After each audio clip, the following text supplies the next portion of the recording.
My guest today is an actor who's had a great career on stage and screen.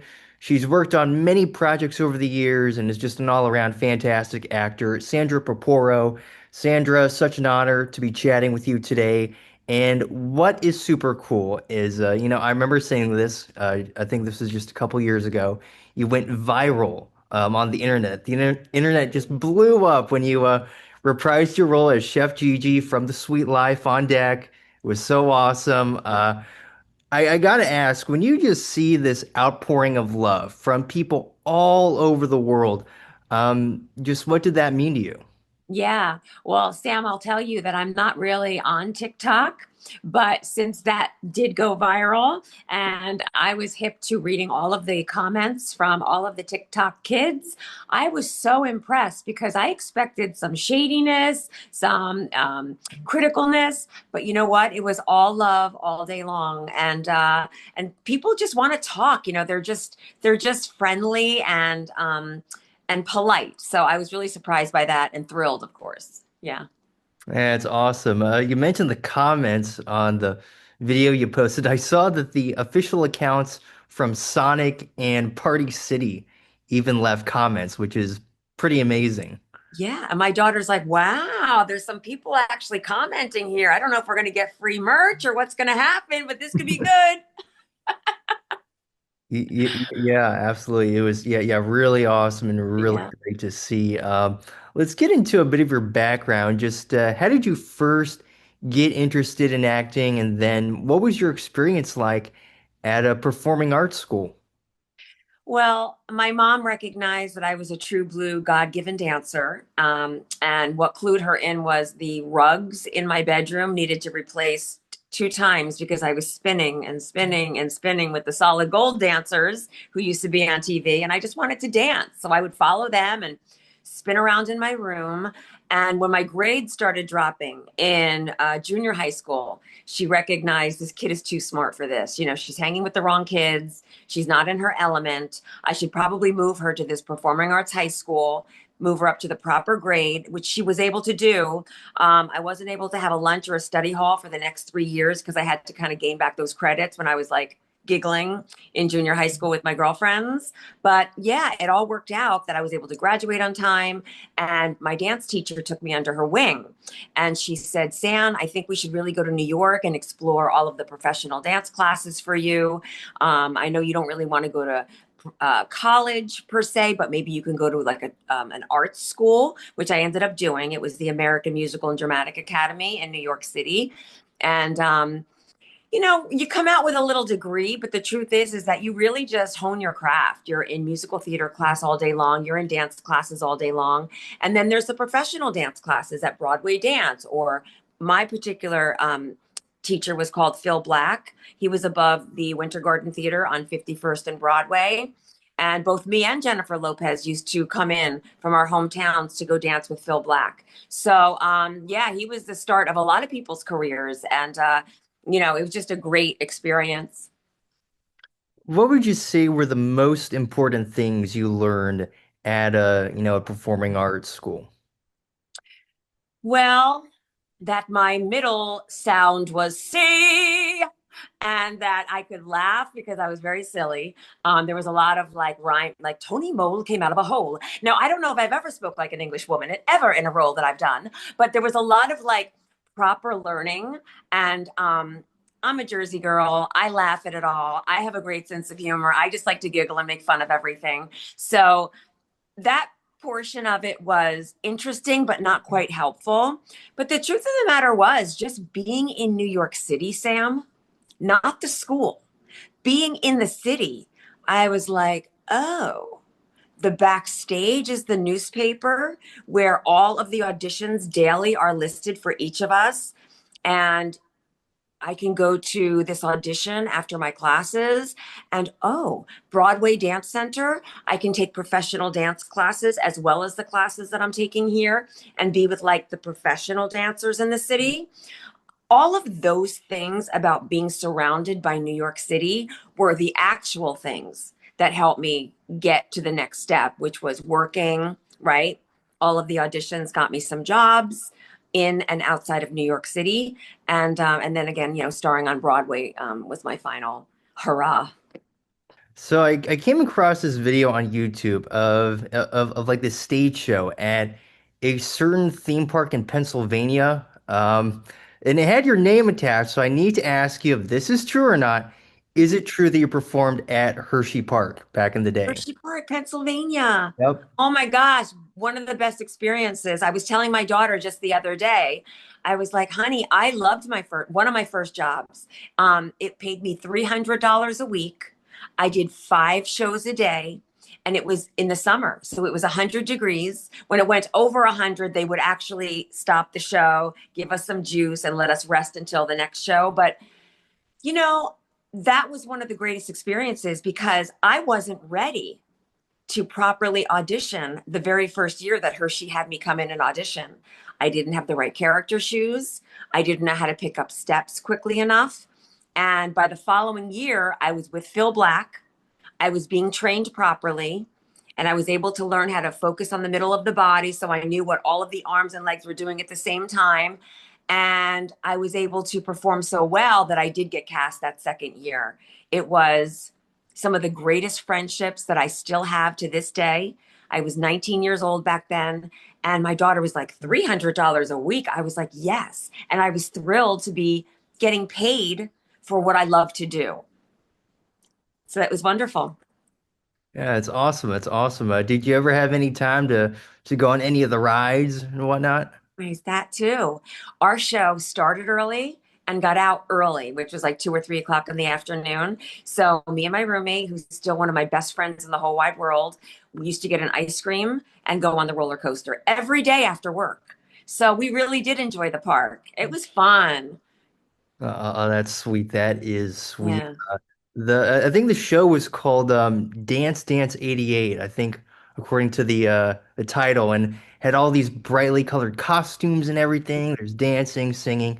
I mean, it looked like a blast. So It was so much fun, and we have footage of it. I have an old VHS tape of it, and we also have all of the antics that went on backstage, like changing into the clown costume, which was like a 22-second change. It was probably the fastest change that I've ever had in history, and it was like 3 people helping me with shoes, wig, and costume, but we were like back on stage in 22 seconds. So it teaches you a lot. It teaches you about professionalism and, just pulling things off at an early age when really at 19, a lot of kids are still very irresponsible, but it whipped me into shape. yeah, certainly. I believe you also got to perform in Europe, right? Is that true? That's true. Wow. So that backstage newspaper that I speak of had all of the auditions. And sure enough, there was a show called Golden Musicals of Broadway. It was simply a Broadway review style show, but there were numbers in there for a dancer who sings, like myself, such as playing Anita in West Side Story, doing the America number, or I don't know, like maybe something from Lola from Damn Yankees. But I auditioned and I got cast. And lo and behold, on the first day of rehearsal, I was like, oh, Jennifer. My friend Jennifer Lopez was also cast. And we looked at each other and said, you know what? We should be roommates. We can save a ton of money. And we did. And so that's how Jennifer Lopez became my roommate. It was on Golden Musicals of Broadway. And we toured Germany, Switzerland, Austria, and Italy, and it was on a bus and truck tour. So the bus would go from city to city every night. Sam, we were in a different city in mostly Germany, and on occasion we would have 2 nights, and that was like a big deal because you could actually bring your travel bag in, relax for an evening. But we were there during the Berlin Wall coming down. And that was huge. That was like all of these people on the streets just like celebrating. We have pieces of the Berlin Wall, and it was pretty cool being there in the 90s. Yes. Yeah, oh, I bet, I bet. Yeah. And I imagine it just must have been super cool. Just, in general, you're seeing all these new places while you're doing what you love at the same time. Yes, yes. And like it was old school Europe then. For example, there were skeleton keys to get into some of our hotel rooms. Mind you, this is 30 years ago, but like in Rome, you still had a hole in the cement as a lavatory. So basically, you're squatting over a hole. I mean, it was just so old school. The rakes on the stage were so steep that if you were to ever like fall, like you would just be tumbling into the pit. It was really interesting being in old school Europe because I know I haven't been in a few years now, but I know everything's probably very modernized and different now. But yeah, it was wonderful.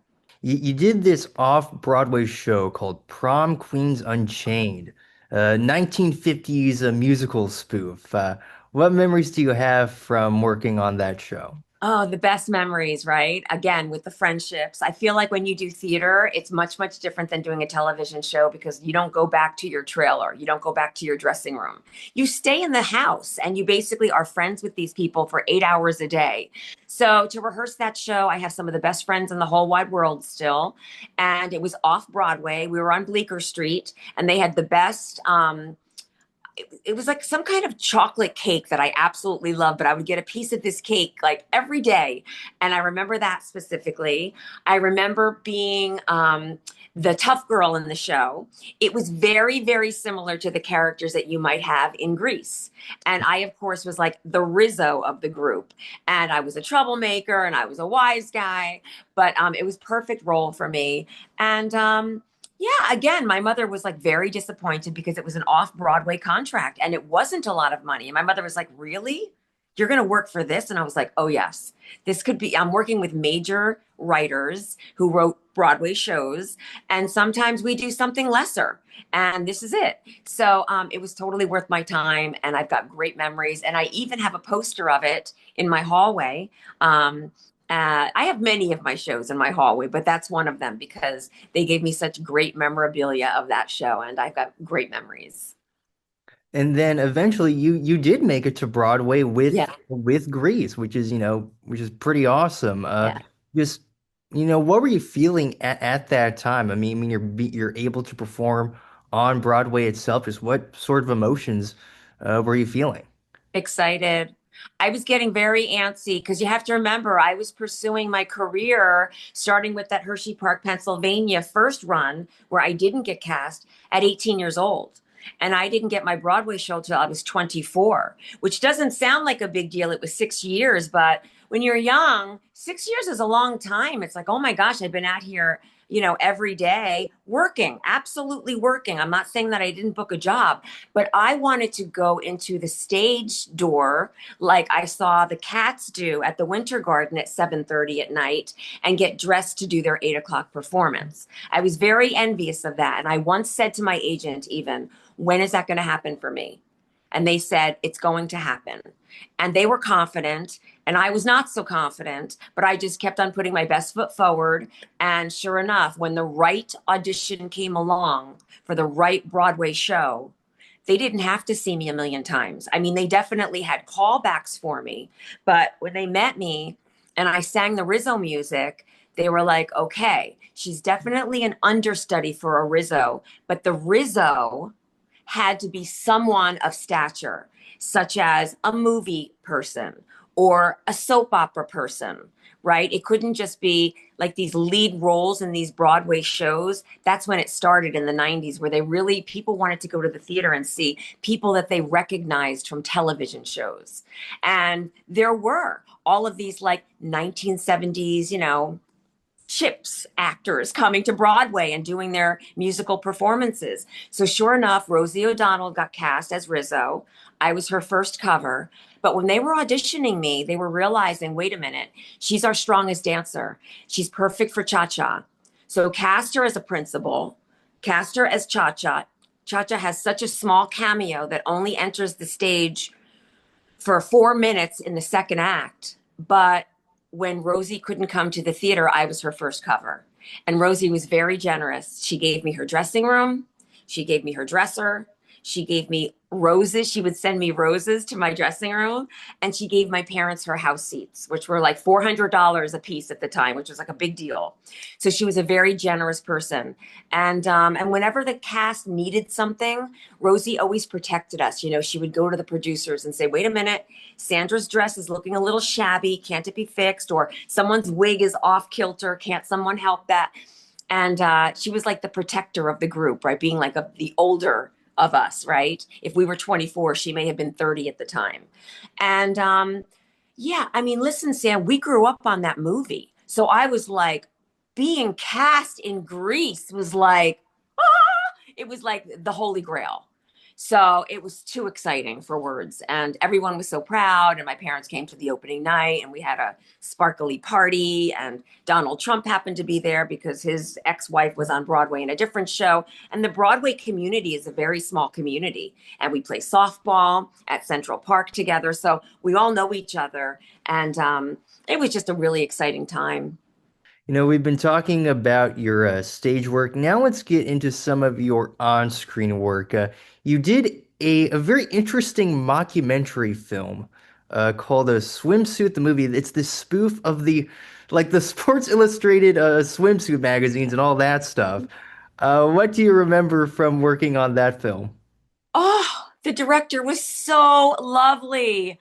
The nicest man in the whole wide world. No ego, had us have our input on things. I was in a bathing suit. Who knew that I would ever be cast in a bathing suit? Because I'm not a Baywatch, right? I'm more like a Sassafras, right? But I was going to be the Sassafras in this model movie, and I was the mini model, all 5'3" of me. I remember going down to Zuma Beach, which is near Malibu, California, and it was, I don't know, October, and the director's like, "We're all going to get in the water and do a photo shoot for this movie, and you're going to act like it's luxuriously warm." It was not. It was freezing. And to support us, he got in the water with us because he was like, if you guys are going to freeze in your bathing suits, I'm going to freeze as well. He was such a fair player. That's what I remember from that movie. The girls were decent. Um, I remember not knowing anything about like being thin or losing weight because I've been blessed with a naturally thin physique all my life, never had to think about it. But I remember this one girl, she really was a model, and she would eat a pretzel for lunch. And I thought, wow, I eat way more than a pretzel, you know, and I was just lucky to always look pretty great. But I thought, wow, these girls really have their diets together. And there was a whole regimen to being like a super duper thin, tall model. So that's another thing I remember from the movie. Really fun, really a great experience with that wonderful director being so easygoing and loving. And because I was little, we had some scenes where we had to be on the beach with like big boots as the almost the plastic boots that go up half of your thigh where you might be fly fishing. We were like cleaning the beach in one of the, and I remember thinking, I can get away with looking taller. I'll wear a high heel shoe in the boot. No one will know. So I was in my stilettos in the boot so I could be all tall and gorgeous. So I remember that bit of it too. So yeah, just little increments of memory. And it was just so fun. And I have a poster of that movie too. It's in my highlight. That's awesome. Yeah. I gotta say, you're at least for my money, you're easily the best part of that film. Um, I I don't know how I even found it. It's somewhere in the on the internet. Like the internet, there's a lot of things out there, and it's kind of found it somewhere out there. And I just gotta say that your energy just carries that entire film. Thank you so It's much. awesome. Now going to the television side of things, you had guest roles on shows like Caroline in the City and Party of Five. And I read that you also did a couple pilots. Do you remember what some of these pilots were? Well, for sure, the first one I booked was the first one, maybe one of the first jobs or the first job that I booked after moving out here from my Broadway show. I was 4 months out here, again, getting very nervous about things because the truth was is that I left that Broadway show in New York to move out here with kind of nothing going on, like not even an agent. I had agent meetings set up, but I wasn't really ready to. get out there audition wise because no one had signed me properly. So I was like, uh-oh, parents from New Jersey, I might be coming back home because this might not work out. But the truth is that one of those agents that I had mailed to that were going to see me during my first 4 month stint here had connections with a set of producers that were from New York and were looking to cast this one role for their ABC pilot, and they couldn't find the actress. So I had an opportunity as like kind of a no one, no television experience to go meet these producers. But the agent didn't know me from Adam. And he was like, so since I'm first knowing you and you don't have anything on tape to show me that you know how to work on film, please come to my office and read these sides with me. And it was all half hour sitcom, very standard, half hour sitcom format. So I knew a lot of musical comedy. I knew how to deliver comedy. And I went to his office. He was highly impressed. He was like, I trust you to go meet these people. So I did. They absolutely loved me. They had me introduced to the lead of the show, who was called Adam Ferrara, a stand-up comedian who works a lot in film and who is very well renowned in the stand-up world. They used to give the stand-ups deals, and he had a deal with ABC, and he loved me. The minute he met me, he was like, yes. So I got the opportunity to go testing with ABC's studio. You go to the studio one day and you meet all the executives, these like people dressed in suits. And I was like, what, that is not my theater world. Like everybody's all dressed up and we're in this ABC building. It was just something that I wasn't used to, right, Sam, being from a theater world. I was like, okay, this is strange, but I'm going to deliver this material like I'm on the Broadway stage. And they loved it.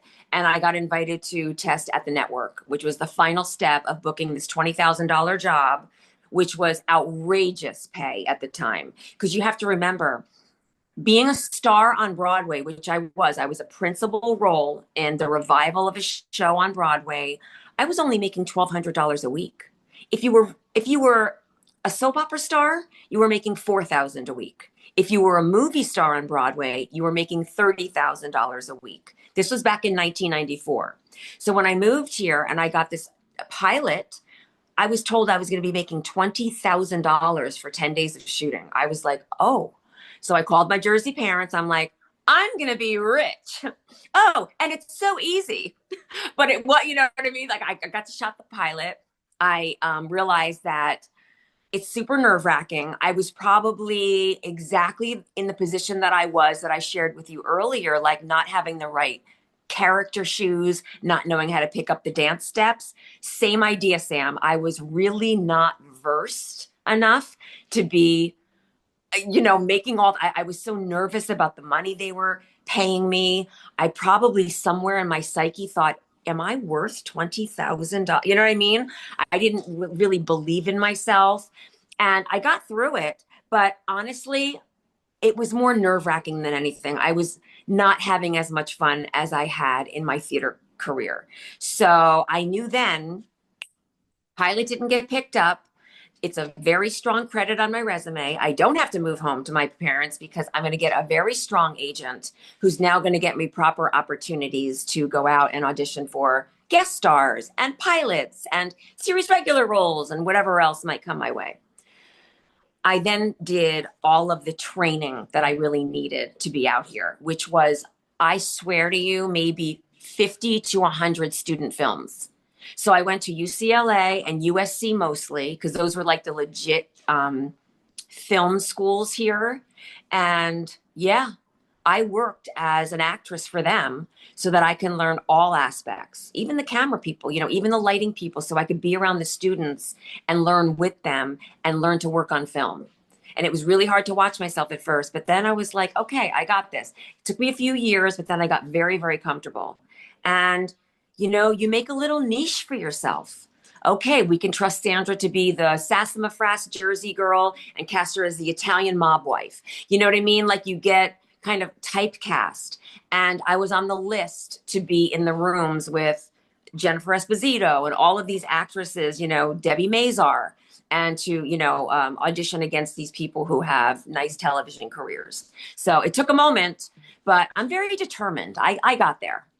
And now let's talk about the role that I actually first saw you in. This a very underrated sitcom for UPN called Duresta with comedian John Duresta. Like I said, very underrated show in my opinion. How did your role on that show come about? Yeah. Well, again, I was lucky enough to have been working. And I think I was here already, a few years at least. And I was on all of the lists to read for all the series regulars. And sure enough, this one pilot came up for Channel 13, UPN. They were still giving the deals to the comics. John DiResta had turned himself from transit cop into a stand-up comedian.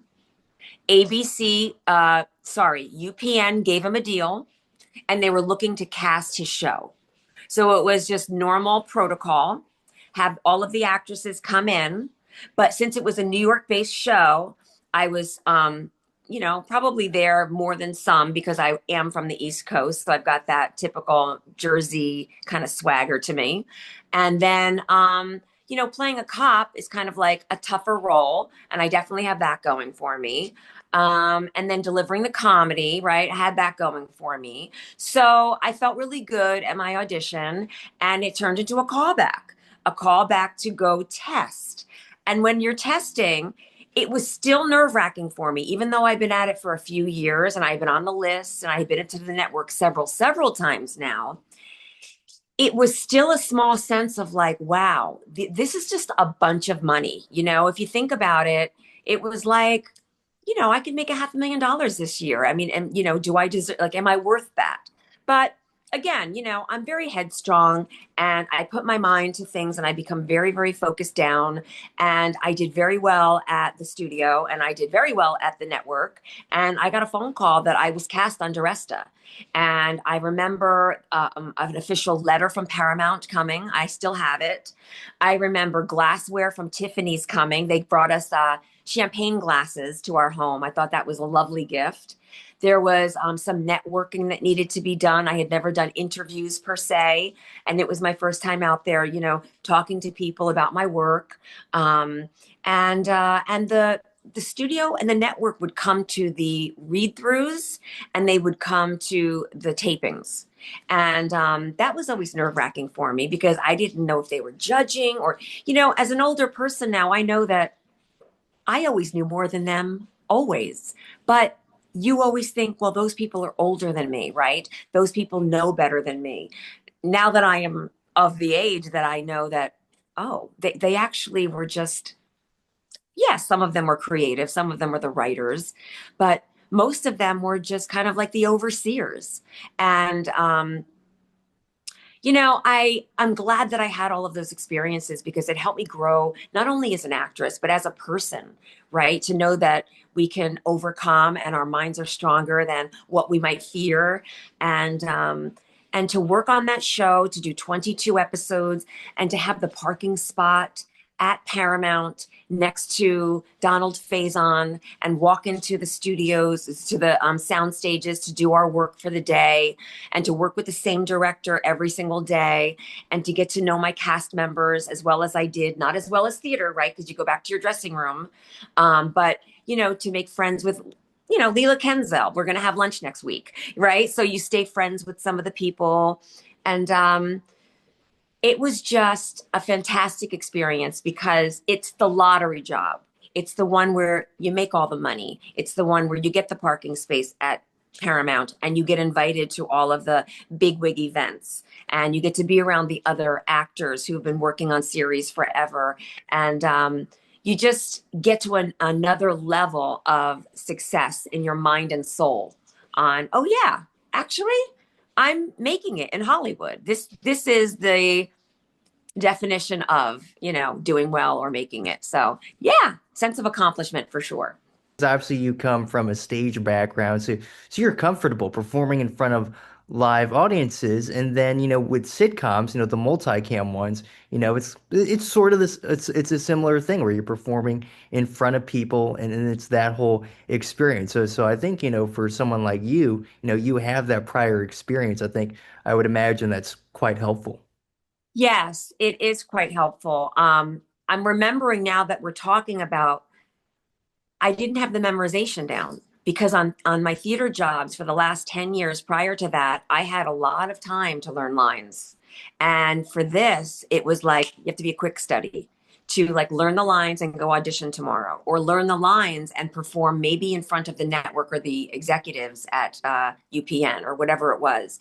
I remember going into the wardrobe room because they always had tomorrow's script. Any changes to the scripts, they always had them. And they were always privy to the next words that the actors were going to need to say. And I was always looking over their shoulder or asking them to make a copy for me so I could be prepped for tomorrow. And I always like learning my lines the night prior so that I can be more off book, so I can more perform it the following day. Even if it's a rehearsal, Sam, I always wanted to be at a performance level because of my theater background, and all of that stuff helped me. So all the little tricks, and you just want to feel good and you want to feel confident at what you're doing, and I learned it after a while. I definitely learned it. Yeah.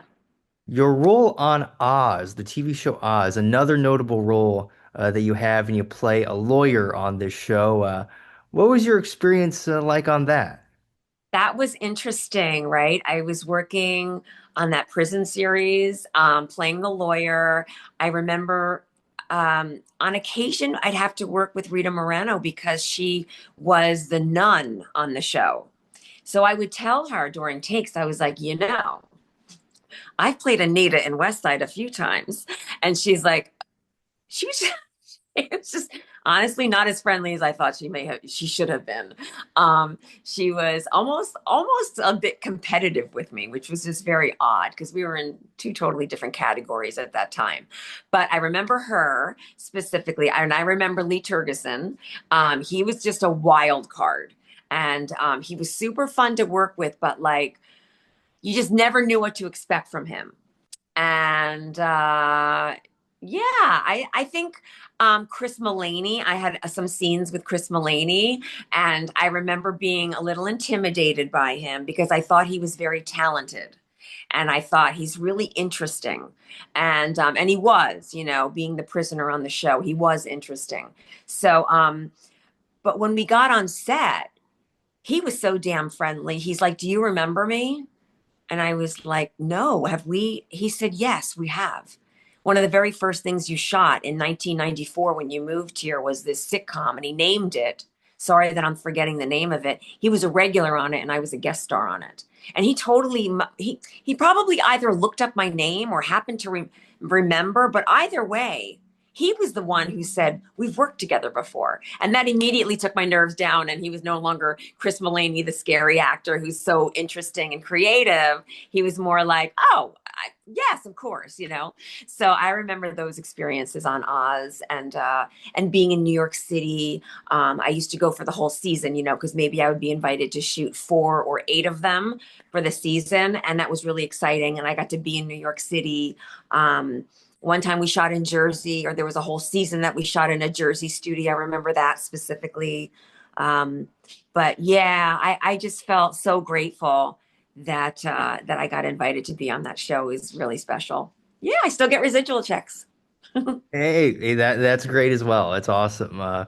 As we talked about a bit earlier, your career, it's given you the chance to see a lot of different places around the world. What would you say are your favorite places that you've been able to explore in your life? Wow. Okay, so there was a lot of bus and truck tours, not only the ones that went through Europe, right? But like I think the Hello Dolly tour that I did was we hit almost every state. But like when you go to Montana, there'd be like a sign that says, "If you could finish a 64-ounce steak, we'll give it to you for free. And like those kind of things just stuck with me. Like, oh my gosh, like they eat steaks like this big. And if you can do it all in one sitting, you can get it for free. I just thought those things were so funny. Or like when we went to San Diego and we got to be performing near the beach. And before the show, I got an hour to run on the beach. And there were all those windmills, they use them for energy. And I just have that ingrained in my mind as part of California.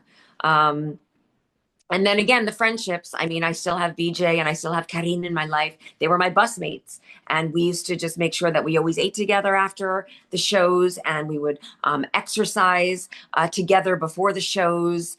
Um, just a lot of great memories and great friendships. Yeah, yeah, certainly. Are there any places that you haven't been to that you really want to see?